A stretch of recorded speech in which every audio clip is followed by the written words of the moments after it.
All right, we've got the body tube. We're just about ready to fiberglass this. We've got centering rings that have been taped into both sides. This is going to keep any excess epoxy from getting inside.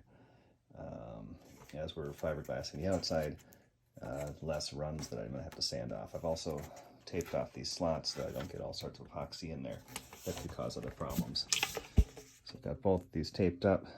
I'm going to stick this tube through it, figure out a way to do sawhorses or something, put down some paper so I don't get, well, more stuff on the floor. And then we're going to slide on the fiberglass sleeve and mix up some epoxy and get going on that. All right, we're just about ready to put this fiberglass sleeving.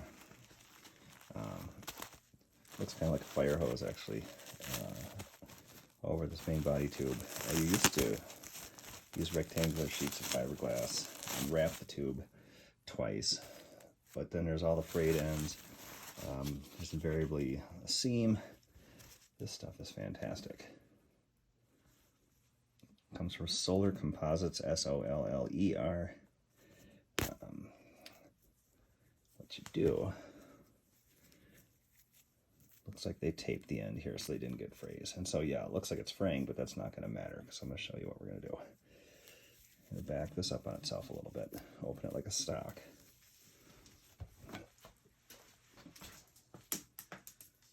It actually works better if we do this vertically. So I'm going to take this PVC pipe out. Simply going to put this on like a sock. They make this stuff in a lot of different diameters.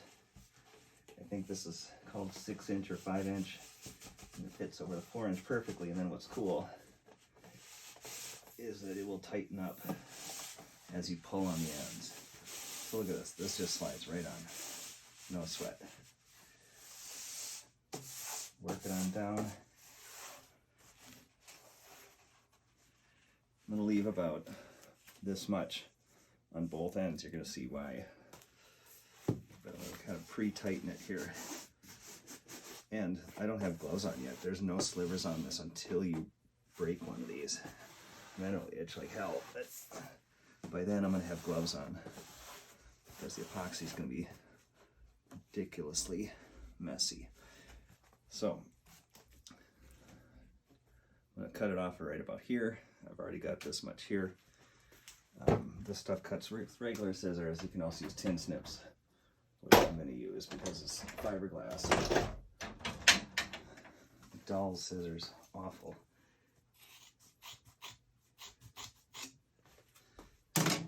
Let's save this for another rocket. Then what we're going to do, slide this back in here.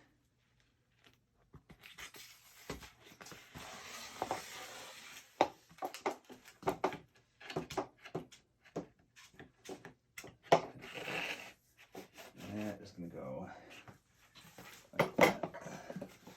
Open up this end a little bit here too.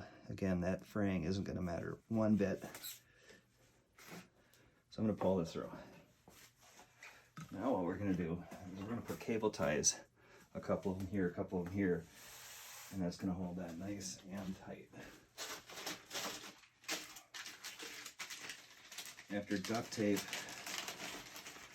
cable ties are probably, after duct tape WD-40, cable ties are probably one of the most handy things. So this one we don't have any tension on it yet, so I'm just going to put this in here. Tighten this down pretty good. Put a couple of them on here.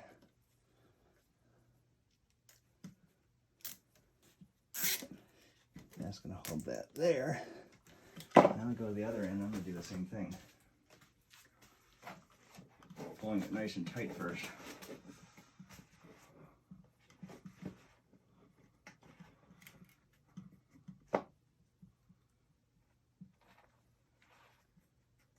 This just slips right into here.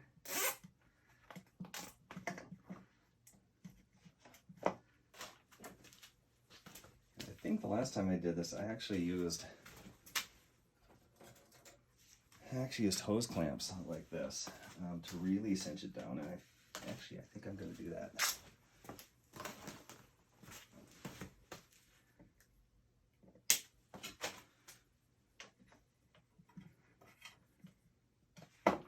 It's going to go there. Let's see which nut driver this is. Lucky guess.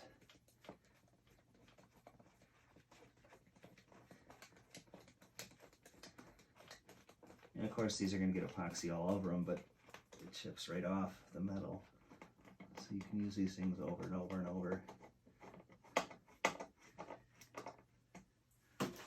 So now you see, this is getting nice and snug there.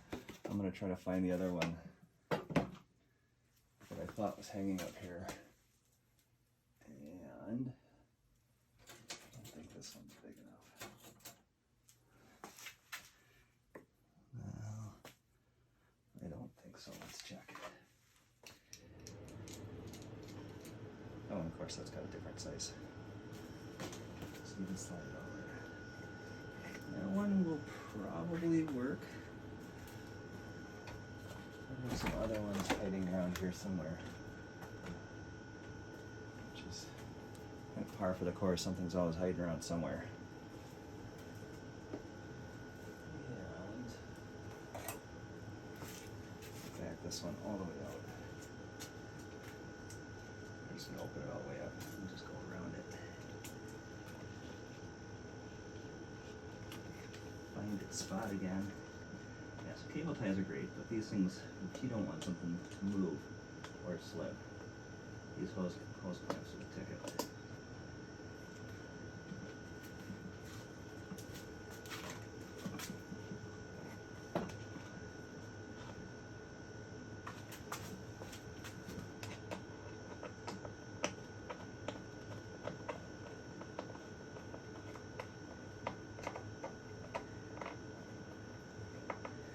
It doesn't really matter if there's a little waviness in this. It's not going to matter as far as strength or anything like that.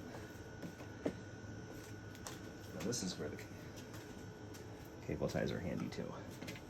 I don't have a sawhorse inside.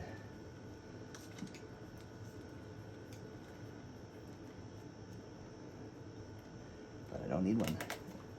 So it's going to go there.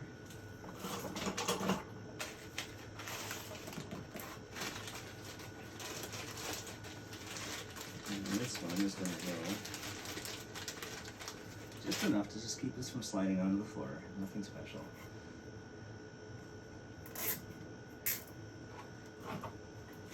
That's pretty lined up. Any drips are going to go right down onto the butcher paper. If I get any on these stools, it doesn't really matter. They're old. It's just a surface for me to rub the epoxy in, and then I got to be able to turn this to get all the way around. So we're going to get some gloves on, we're going to mix up some epoxy, and then we're going to start making a mess. Alright, we are getting ready to mix up the epoxy that we're going to coat this fiberglass or wet the fiberglass with. I have gloves on. A lot of people use West Systems, a lot of people use anything. This stuff I found on Amazon. I've used it for several other, I actually got it for a project I was working on with my son. We used it to make a river in a diorama he was making. Worked great for that. This stuff has a long set time. Once I get it on there, this is going to be tacky to the touch for hours. By tomorrow morning, right now it's probably about 4 in the afternoon. Tomorrow morning, this is going to be kind of a leather. It's going to be at the leather stage, at which point we're going to be able to trim off this excess. Some people like to cut their slots when it's at that stage. You can do it just with a razor blade. I don't. I'm going to wait until it's completely hard in about 2 or 3 days. And then I'm actually going to cut these slots and then the new slots for the forward fins with a Dremel tool. So that'll be in a couple days.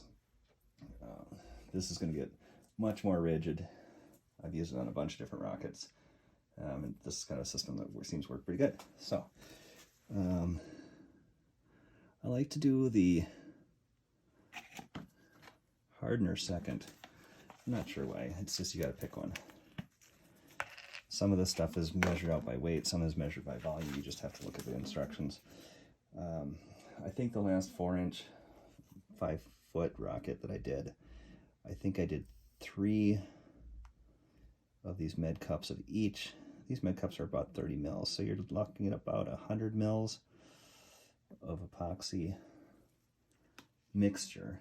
Once you've got both the hardener and the resin in, let this drip. Try to get as much out of it as you can. It's not going to be perfect. I don't use a popsicle stick or anything to scrape that out. I haven't found it to be that critical for the results that I get. So that's 1. This is 2. Trying to fill them by eyeball. It's about the same amount each time. So we've got 2 there. I'd rather mix up. Yeah, you don't want to waste this stuff. It's not cheap, but you don't want to. It's a pain to have to mix more and realize that you're short. So that's 2. And we're going to put in the third one here. And I think I could get away with just 2 of each. But I've decided to just go with 3. On the first time I've done this with this sleeve, I don't think I used quite enough, and there was some bare spots. Right, so that is 3. That is about 3 of the side B, the resin side. Cap this up. Set this down on my butcher paper. Now we're going to do the hardener side, which is actually A, I guess, but we're going to do 3 of these.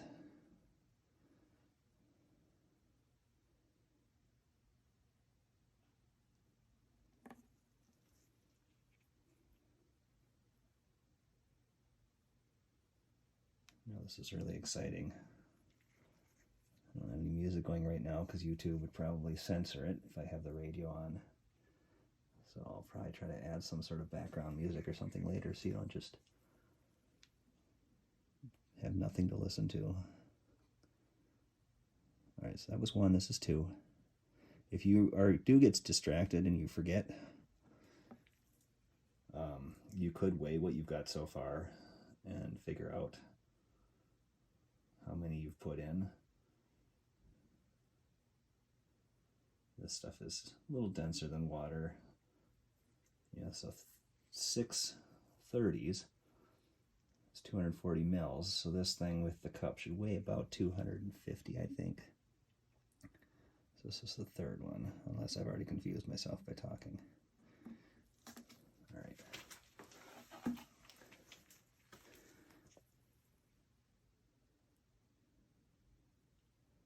I think as long as I'm talking about it, I think I probably will weigh it just to see how much I've got in there. Because if you screw this up and you get the wrong ratio in, I think if you put too much hardener in, it's just going to cure up too quick. If you don't have enough hardener, it may never cure the way you want it to.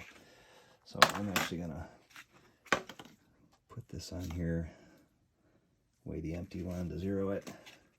So that weighed 7 grams. 164. Okay, does that make sense? 164 divided by 6. I'm pretty sure I counted right. 164 divided by 6 is going to be roughly, divided by 2 is 80, divide that by 3, 25. Yeah, okay, that makes a sense. So that should be the right amount. The other thing that I like to do is put in a little bit of this dye, because then when I mix it, it's really easy to tell when you've got a nice good mix on it. So use the old popsicle stick here.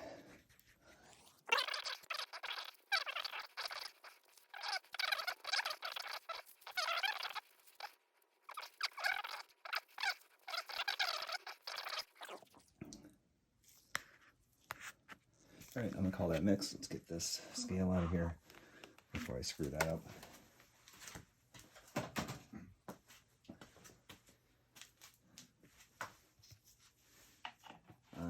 Don't wear the best shoes you have, obviously. These are Birkenstocks, but they're my old pair. They've got some cracks in them and they're worn down. What I like to do is use these little Bondo scraper thingies. There's even some residue on here from the last time, but that should be fine as long as it doesn't flake off and cause problems. Sometimes you can use tape and stick it to here and pull it off, and it'll get off any of these last little flecks. But what I'm going to do now, let's get the camera figured out.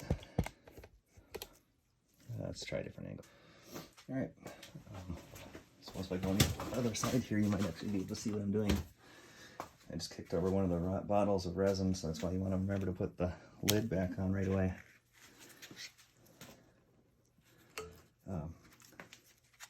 So I'm just gonna actually, I think what I did last time was just poured this on a little bit and kind of worked on this in thirds. You'll see that as it wets, as it starts to soak in, this is going to become transparent. And you're going to be able to see all these lines that have been pre-drawn on the kit start showing through. And so not only does it have to wet the fibers and get around each fiber, you basically are having to displace all that air that is around all those fibers right now. Air is bad. Air is non-adhesion. Air is gaps, and it's not strong. So I've got some of that on. You can, I should put a paper on that chair to keep it from getting totally messed up, but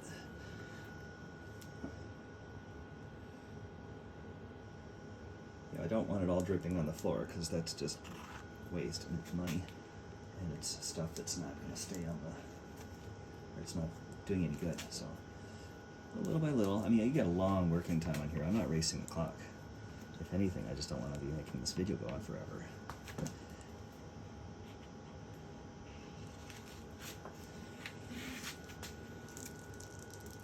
Oh, yeah.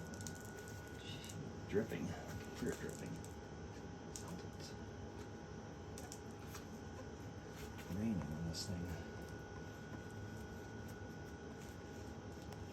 I'll be speeding this up too, so you're going to be able to see how this is going. I'm probably even out of frame now. Where's this frame going to? No, I'm still there. I don't want to turn it by grabbing this because I don't want this to start sliding on here, so I'm just grabbing the ends when I'm trying to turn this.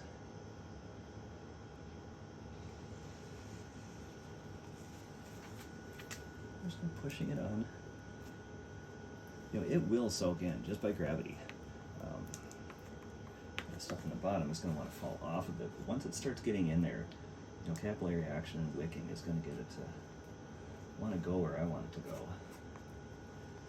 You're already, you know, you can see this is already starting to get soaked in because this is getting a little more transparent.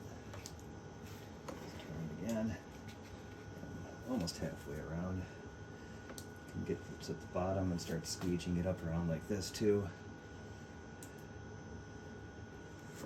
Stuff that's trying to fall off. Man, I'm no expert. I'm just learning like all you guys are. Or maybe you guys are experts and you're watching this guy going, wow, he's really screwing that up. But, you know, it works. There's no, there's no one way you gotta do this. If you're having fun, if you're getting good results, that's all that matters. Yeah, so there's quite a bit of excess, you see, that I'm able to kind of bring back around to the top. Once I've got this all the way down, I'm actually going to start using my hands and start kind of massaging this into the thing.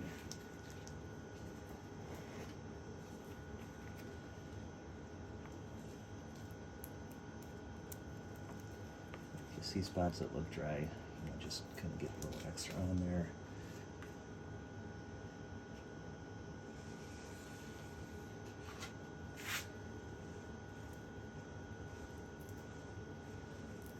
back and forth, you know, it's pushing it in, pushing the air out.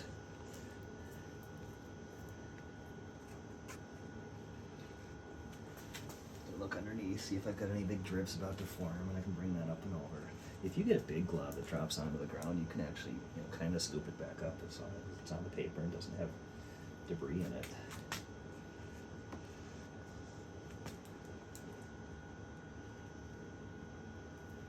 You don't want sand, you know, sawdust or chips of dirt and crap getting in here because that'll leave little bumps. And it's just more finish work you're going to have to do later. Now my hands are getting kind of goopy here, so I'm trying to feel some of these dry spots as I'm walking and talking.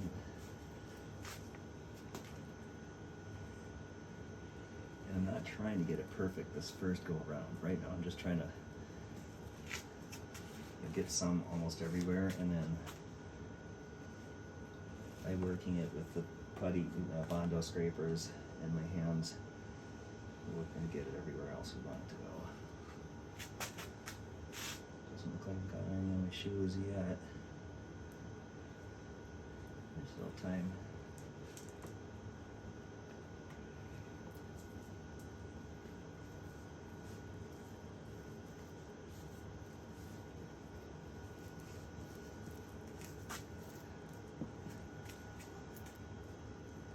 You know, if you did put way too much on, the next step is going to get rid of that. So, yeah, the main thing, you don't want to use too little. If you use too much, it's just messy and more expensive.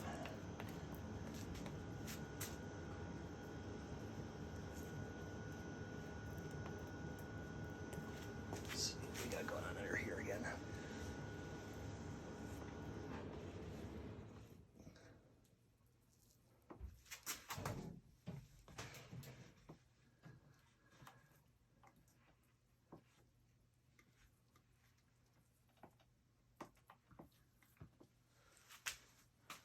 I'm guessing pretty good with the amount. I'm almost certain I'm not going to be short.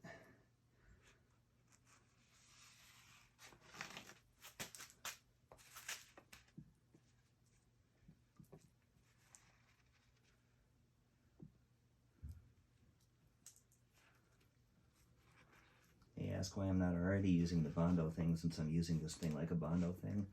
I don't know. It's a good question. Maybe I should start doing this because this thing's getting a little slippery.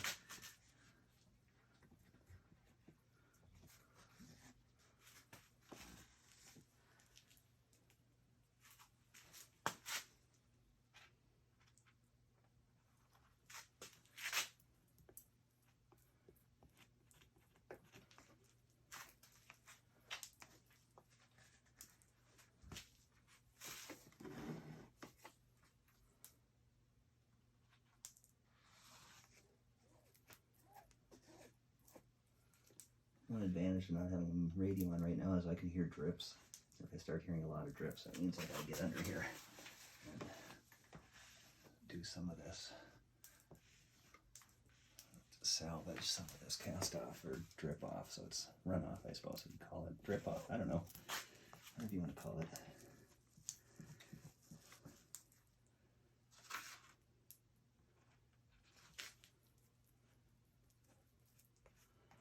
If you are going to err on having any, too much in one spot, have it in the center. And you'll see why when we get to our next step.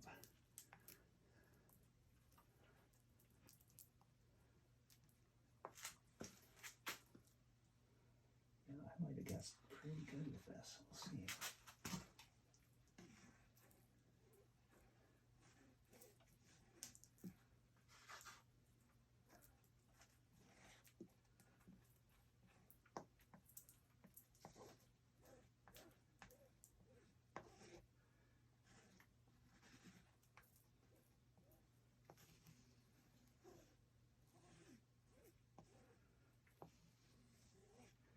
As you scrape along, it's also pushing it down and in.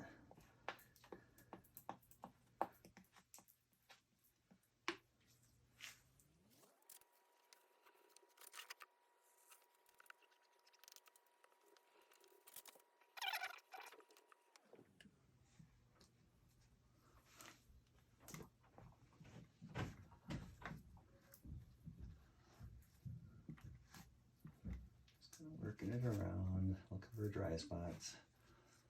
I don't know if they show up well on the video, but they're really obvious when you can see a part that doesn't have any on it. This is, I think, the last main spot, and then we're gonna start working it in.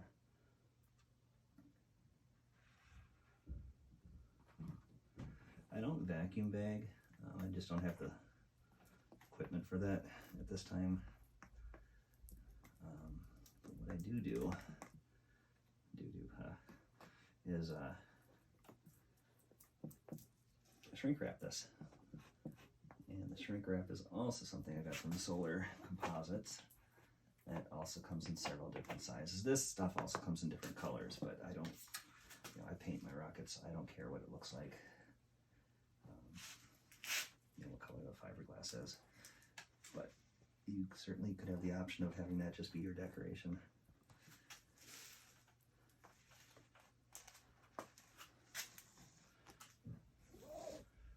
So I got just that much. It's got to be less than 30 grams. A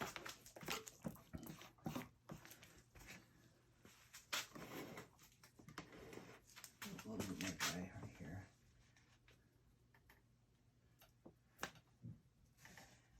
You don't want to snag this. I mean, fingernails aren't going to do anything, but if you catch this with metal, it's just going to fray it.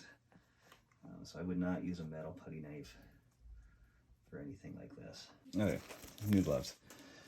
I'm going to use all of this. You want to get it. You don't want it. Any spots that are dry now are going to get worse. You're not going to be able to fix it very easily on the next step. The reason why is when you get shrink wrap on there, if you've got a dry spot, that's air. And if you push, let's say you've got an air bubble under the shrink wrap, and I try to push epoxy into it, it's just going to push that air bubble somewhere else and delaminate another spot that may have epoxy around all of it, but then you're just going to have this little air bubble between the fiberglass and the cardboard, and that's weakness. Everything's got to be together to get the benefit of the strength. That's the whole point of all this. Once I do get the shrink wrap on, we'll talk more about that later, is that I'm going to start heating it from, you would either want to start it from one end and work it the whole other way to force all those air bubbles out, or if you got something long like this, I actually start in the middle and work that way and this way. You got to be a little careful here, because if I'm doing a lot of pushing here, it's just going to force epoxy into air down through these slots and push the tape off of the inside of this tube. And then I'm just going to have a big run of epoxy that I'm not going to see until it's hard. And then I'm going to have to grind it off or sand it off, and that's a lot harder to do. So it's just, it's part of the thing here. So I'm turning it. There's a little dry spot right here. It's really dry is obvious. It's just super obvious. Or sometimes you can tell that there's epoxy on the top, but you can kind of see that underneath it's not dry all the way through. I mean, not wetted all the way through. Yeah, like down here, right? I can see this little dry spot. So work that in.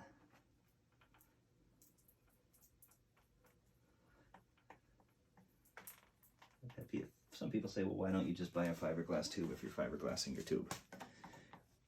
This is maybe a little cheaper. The fiberglass sleeve here, I think, is about 20 bucks. I'd have to look at the invoice. The shrink wrap that goes over it, I think, is about 15. And that's, of course, one-time use. The cardboard tube is thin and it's light and it's pretty cheap. I think for a 4-inch, 5-foot long, like spun fiberglass, specially wound tube, whatever, that you can buy at Apogee and those other places, I think they're about 80 bucks. Might even be more.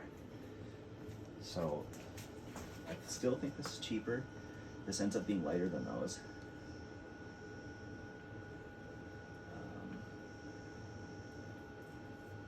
I think this is plenty strong. And what is nice too is that this is going to basically waterproof. Not from the inside, but it waterproofs this airframe.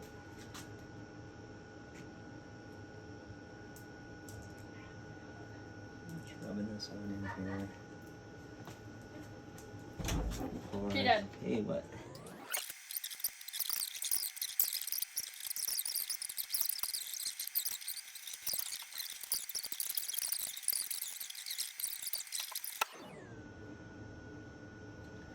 Alright, so yeah, that's my son. He's working and getting his schoolwork caught back up.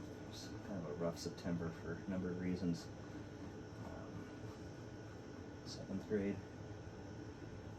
So I'm just putting the rest of this on here. And I'm going to start working it. You don't want excess, but I think the last rocket, I think I worked too much of it out and off of it, and that's what made some dry spots show up. I'm not really 100% sure, but still learning this process. But anyway, I think I was talking about why I don't just buy fiberglass tubes. I don't know, maybe I just like overcomplicating things or whatever, but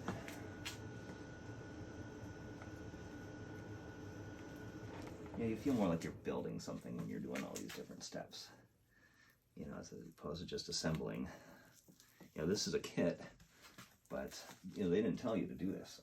You can build and fly this rocket definitely without fiberglassing it,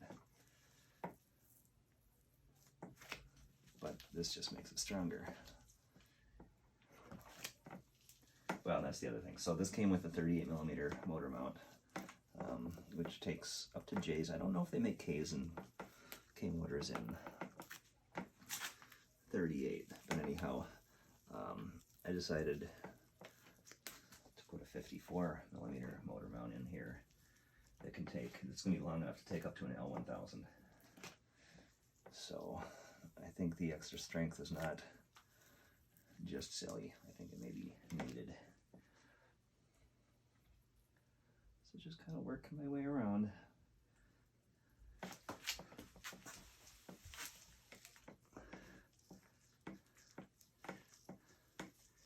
I'm trying to make sure that I'm touching every part of the surface to really force this epoxy down into those fibers and try to work any air bubbles. You know, it's obviously surrounded by air right now, but I don't want air in it. And even if you had mixed it with 0 air bubbles, you would be introducing air bubbles in the application. So I don't think that's a necessary part. Now this is buckling up a little bit at the end, so I'm going to have to pull this tighter. I'll probably actually have to loosen up one of these hose clamps. Maybe I'll do this one.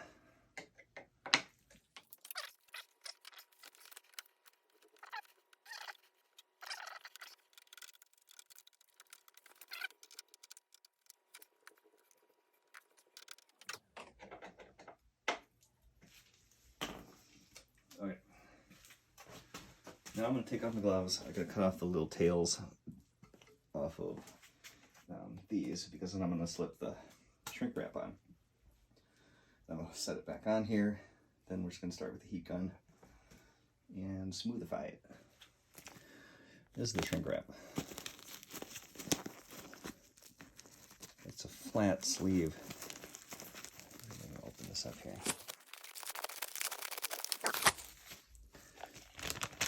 So this rocket is going to slide right inside here.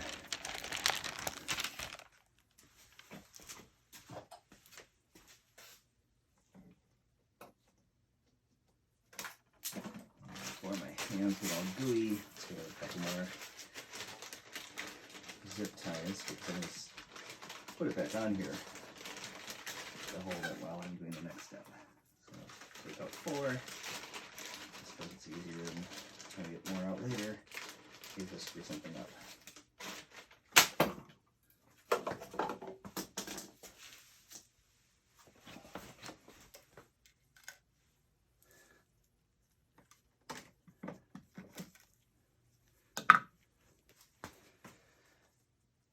All right, now this part is kind of a pain.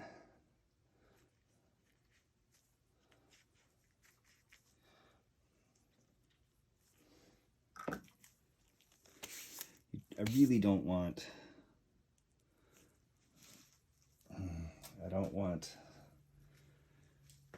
epoxy on the outside of the shrink wrap. New gloves.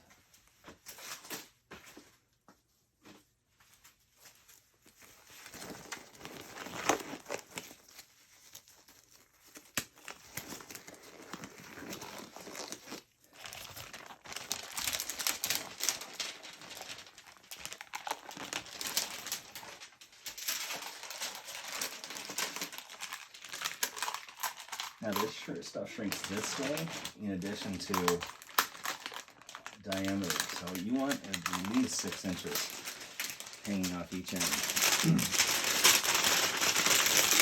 I'm actually turning this inside out a little bit.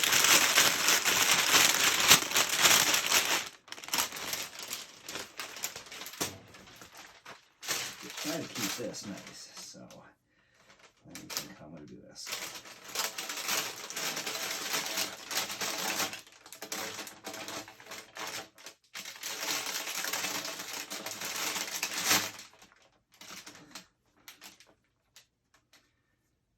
Clean hand, dirty hand. That's what it's going to be. Clean hand, dirty hand.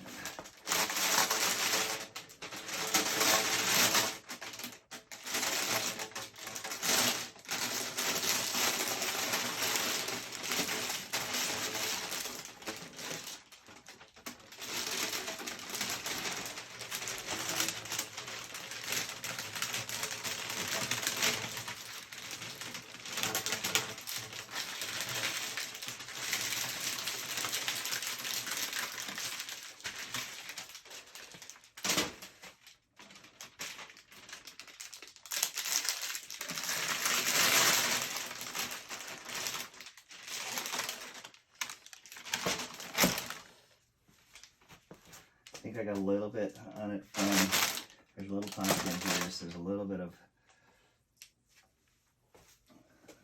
epoxy on the outside of the shrink wrap over here. But I'm going to take off my dirty glove.